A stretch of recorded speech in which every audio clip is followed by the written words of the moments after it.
Тук ни е винтара, алкохола и някои резерви.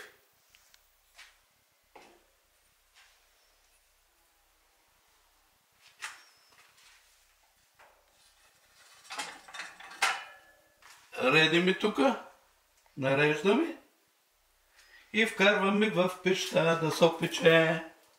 Като стане, вадиме, обръщаме, па зареждаме и става с лекота. Важно за един дом е преди всичко да има радост от това дом, да има веселие, да може да се изпитат приятни моменти. А другото, къде казват старите хора, какво дарва Господ?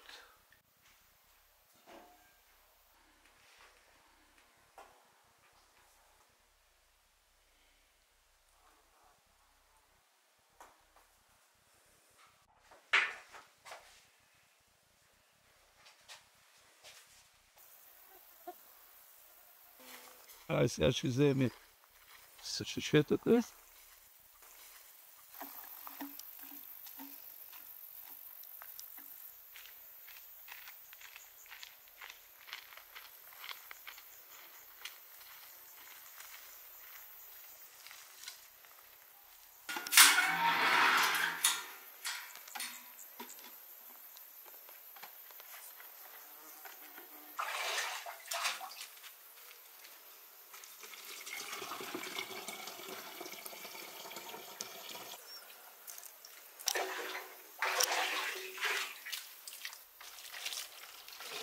Се извира. Само, че е тук проби. Та изтича по-ниско, иначе течеше от пишурката. Ама е тук проби, та има да му правим малко ремонт. Изтича, ужаста падна нивото. Аз съм питал пре баба, викам, бабо, кой е правил кладеница? А баба вика така, не знам кой го е правил. Що вика, аз съм пила, съм идвала да пия вода на него, кога съм била на 15 години.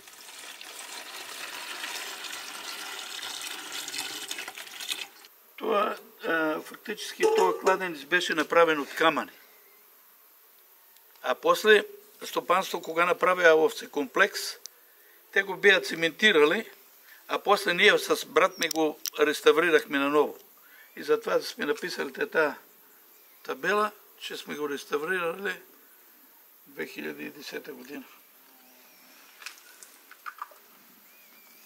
Иначе е бил направен от каменни плочи на времето. Нема вода вече. Такива сушави години и изчезна водите в България. Що изчезна? Що изсекла горите и ги продадва.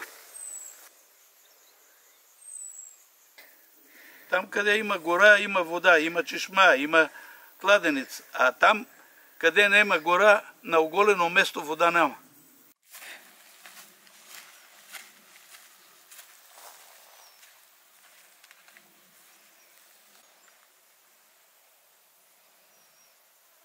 Брат ми беше инициатора и като донесе цифрите и наби на туалетната номер 112. Каме, това през поспешност вика. Номер 112 и вътре има един телефон. И всичките, кой вика, бе, кафе е това телефон? Я викам, бе, сателитен телефон, ако ти стане нещо да се обадиш, няма проблеми.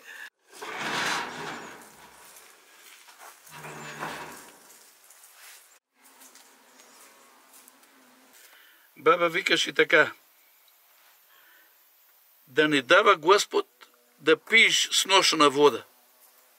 Значи сношена вода имам предвид те сега да сме наляли с нощи, па да пием днес. Я тук като додай, баба рече, вземи стомната, иди за вода. Ама баба, нали отих? Одеве ма.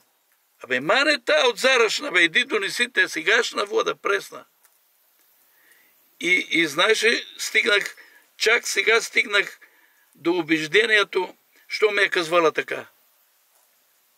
Що прочетох, че японски специалисти са открили къде едно императорско семейство са живели дълги години, дълголетници. и установили, че е от питейната вода. Що? Що изворите са били наситени с молекулярен водород, а водородът е горивото на всички клетки от човешкия организъм. И молекулярният водород го има само от две неща. Опресно наточената вода, която не е пренощувала. И опресно закланото месо, къде е от животните, да не е замразявано. И тия неща, ако ние отдавна преди 100 години са били простички, ма всичко е обвързано. Е закономерност. Ние не спазваме вече нищо и се чудиме, що не е на сгода, не е добре. Тук сме няколко човека. Не сме много останали. И нагоре има няколко вилички. Нагоре така. Още от много отдавна се говори, че е кръстено на името на римско селище, което се е казвало Коритаре. А они му викат Коритар. Там иде и тук. И другите казват, но па вика, е кръстено, що Коритара, що като корито оградено с планини от всекъде. Сега, по-вероятно, що действително са намирани останки от римско селище и оттам му иде името. Ама точно от кога никой не е установил и я не мога да кажа, защото нямам на представа. Горе имаше един човек, Борко Аврамов се казва, он имаше вечен календар. И я мисля, че миналия път ви споменах за вечния му календар, какво съм чул от него като дете, я съм бил на 14 години. Он ще и казва така. 20 век, викаше, почели с войни. Тук ще има война, там ще има война.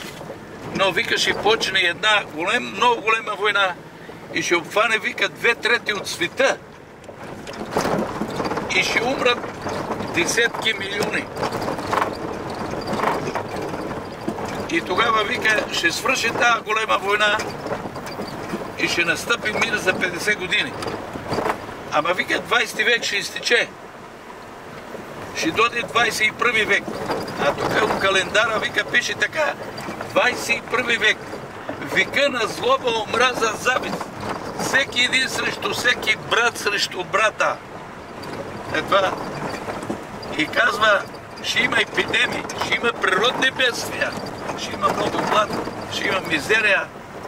И вика, народа на земята ще бъде толкова малко в края на 21 век, че човек трябва да ходи 2 дена и 2 нощи да срещне друг човек. Има неща, които вярвам. Що се убеждавам, че действително я не обичам такива много да се приказват работи и измишлютини. Реалист съм, обичам реалните работи, а има неща, които се сбъдват.